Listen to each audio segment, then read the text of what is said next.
Alrighty then, here we go. This is Joseph Holbrook, your professor for Latin American history, and today we're talking about the cheery subject of the European conquest of America. So in 1492, Columbus sailed the ocean blue, along with Gerard Depardieu. If you've ever seen the film 1492, Columbus is played by Gerard Depardieu, who is a French actor. So, Columbus and the first encounters. Queen Isabella defeated the last Muslim ruler in Spain in early 1492 and commissioned Christopher Columbus to sail west to find the Indies. Columbus sailed in August with 3 ships and 90 men. He landed on the Bahamian island of Guanahani, which may have been Rum Cay or San Salvador. On October 12, 1492, he found fertile soil, fine harbors, lush vegetation, fresh water, succulent fruits, and exotic birds, and peaceful, most importantly for him, peaceful, friendly, and generous natives. So here is San Salvador, and here is Rum Cay. I have friends, actually, who live on Rum Cay. And this shows the route that Columbus took through the Canary Islands to the Bahamas and then south to Cuba. He briefly went west along the coast of Cuba and then turned back east to Hispaniola, where he left some of his men to create a settlement, and then sailed home through the Azores.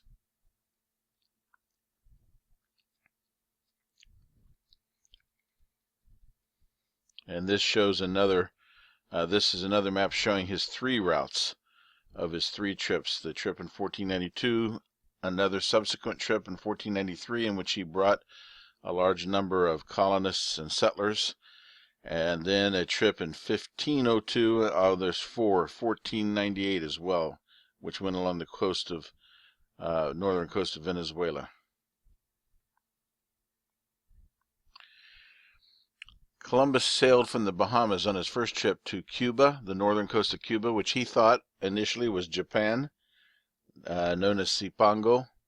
He turned eastward towards Hispaniola, probably because he came across natives who were wearing gold and silver as jewelry, and so rather than proceed westward in his initial attempt to find India, he turned eastward looking for additional gold and silver, most likely.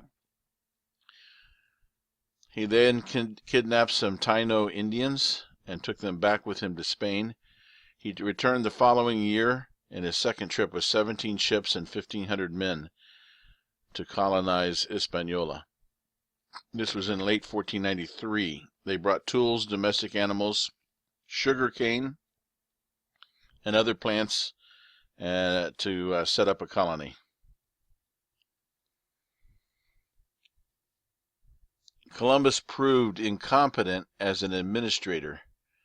He was completely unable to keep any kind of order and structure among his men, and he was arrested and replaced by a governor that was sent out from the Spanish crown named Francisco de Bobadilla.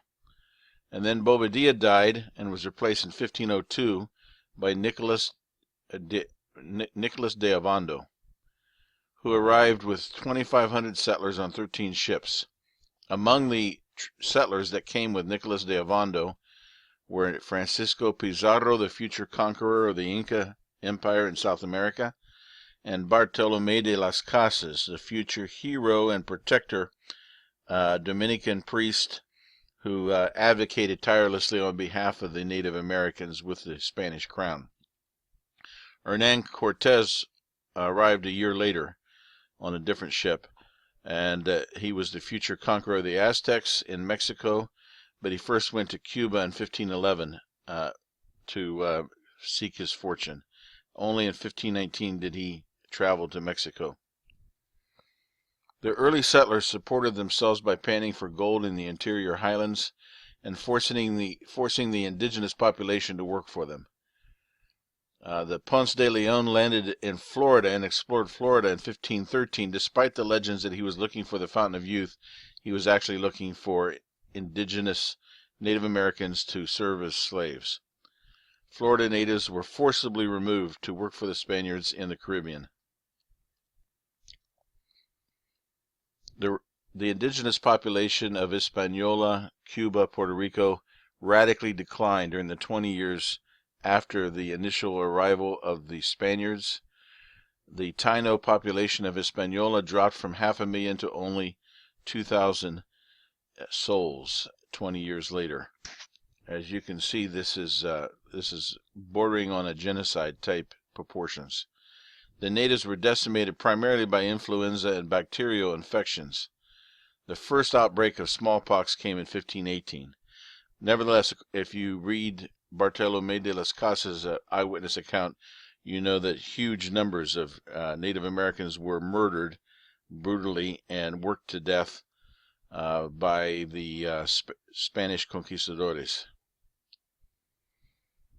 Bartolomé de las Casas was a true Christian saint. He started out as just another Spanish conquistador and encomendero in 1502, arriving with Nicolas de Ovando.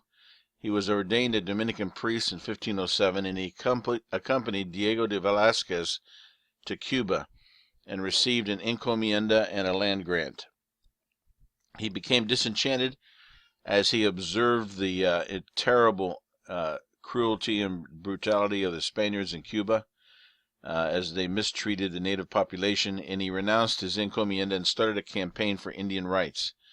He was attempting to convince the king to abolish the encomienda just about the time that Cortez arrived in Mexico. This is a picture of Bartolomé de las Casas, and here is his book, A Brief Account of the Destruction of the Indies, or A Faithful Narrative of the Horde. And you can get the book. This is a free download on Kindle if you choose to read it. It is gripping reading, but I will warn you, it is not for the faint of heart. And later we'll watch a video. This is a few minutes of narration from Bartolomé de las Casas' brief account, narrated by Viggo Mortensen of Lord of the Rings fame. In 1544, Las Casas was appointed Bishop of Chiapas in Mexico. This gave him an opportunity to try to influence Spaniards in Mexico to treat their Native Americans in a more humane way. He denied last rites to any Spaniards who were found to be mistreating Indians. He argued that wealth gained from the exploitation of Indians was ill-gotten and should be returned to the Native Americans. Eventually, this made him so unpopular with the Spanish that he was expelled from Mexico and returned to Spain. Las Casas is considered to be responsible for the development of the black legend that basically implied that Spaniards were unusually cruel and far more brutal than the English or French or the Dutch in the Americas.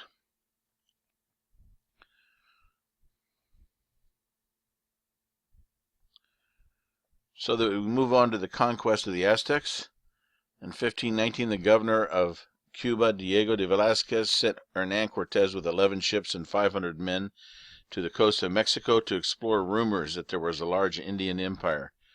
Cortés found a shipwrecked Spaniard, Geronimo de Aguilar, who spoke Mayan. He also found an Indian slave woman, La Malinche, who spoke both Mayan and Nahuatl. Nahuatl was the language of the Aztecs. So he destroyed or disassembled his ships at Veracruz when he landed on the coast in order to discourage his men from thinking about retreat, taking a page from Julius Caesar and history there. And Aztec messengers were sent to Cortés begging him not to come to Tenochitlan, the Aztec capital. Cortés disassembled his ships, all but one small one, and started up the mountains towards the capital of the Incan Empire. He formed an alliance along the way with subject enemies of the Aztecs, one particular one being Tlaxcala.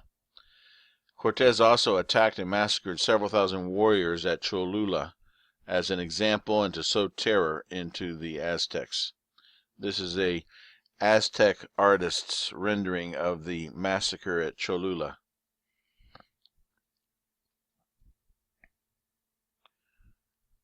In November, Montezuma met Cortez on the causeway at the southern edge of Tenochtitlan. Tenochtitlan was the Aztec capital. It was built on the lake Texcoco, and it was connected to land by 3 causeways. And Bernard Diaz del Castillo, in his eyewitness account, describes the breathtaking view of this gleaming white, sophisticated city that the Spaniards saw for the first time as they crossed over the mountains. At that time, it was larger than any of the cities in Europe.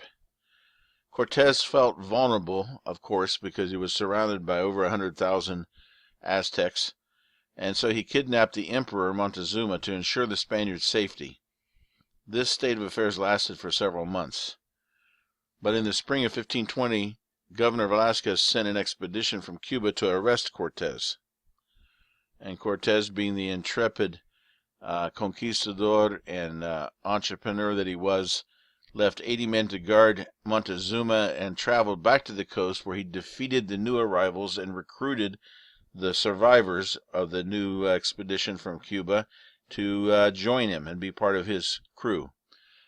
So when Cortez arrived back in Tenochtitlan, he attempted to restore peace. He brought Montezuma out on the roof of the temple to talk to his people, where a stone thrown by one of the Aztecs apparently struck Montezuma in the head and killed him. They retreated to Tlaxcala in the Noche Triste, where they planned a new attack.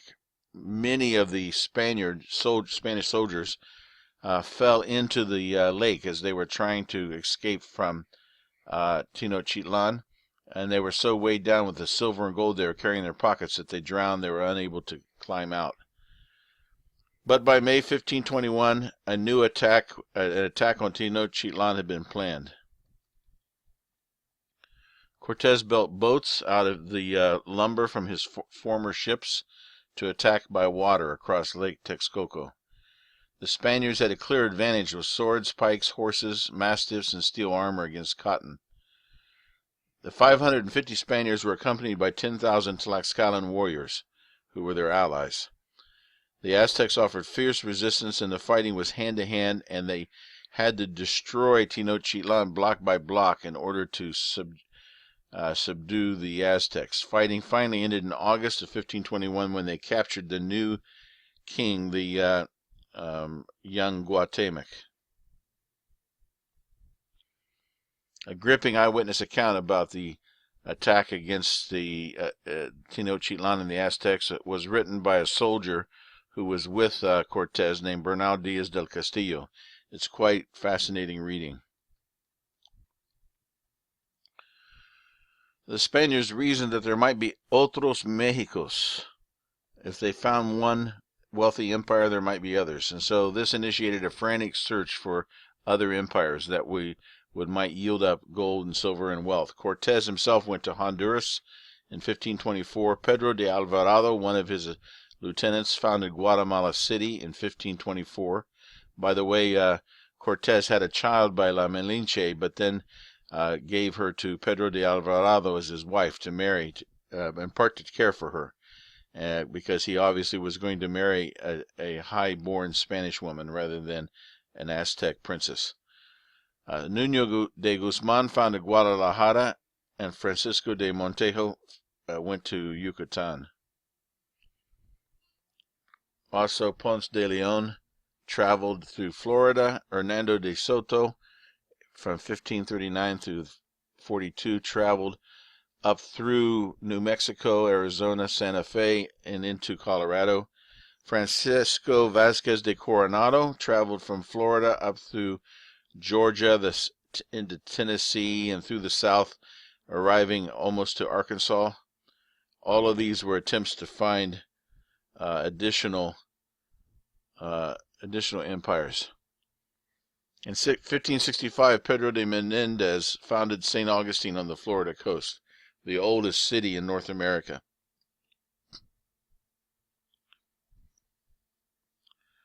Also, Santa Fe was founded in 1607, Holy Faith in New Mexico, and it's the oldest continuous state capital in the United States.